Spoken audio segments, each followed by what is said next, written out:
can you please discuss the difference between setting intentions versus goals?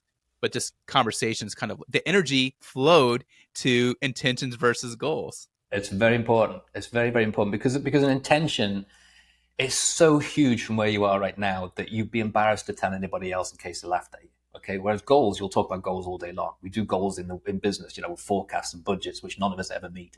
And that's a normal part of life. But intentions are this thing that's inside you that matches your motivation and who you are, that takes you from where you are to where you really wanted to be when you were 5 years old.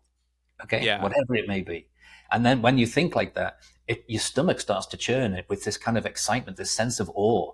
Yeah, the energy, the butterflies. Yeah, absolutely. And you get it, and you wake up fully excited. And when I wake up every morning, with intentions, you have to, there's a sequence to them. There's a formula.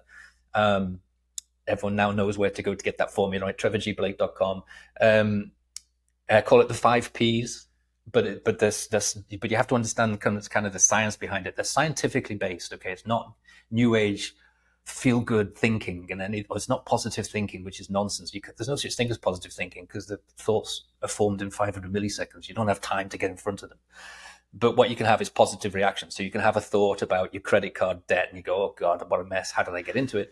Catch yourself doing that, change it around and start to think and imagine what it'll be like when you're financially independent and you buy a bottle of champagne with cash and have all your friends around to celebrate. You no longer have any debt.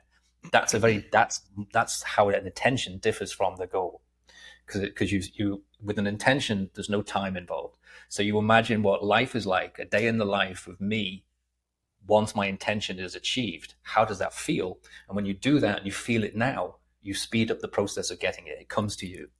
And it's a beautiful process. It works all the time. I have a great recent example. A guy joined my course, Transformation, up to his neck in debt. We talked about it. I talked to him about changing his mindset. He just did his first deal for 250 million 2 years later.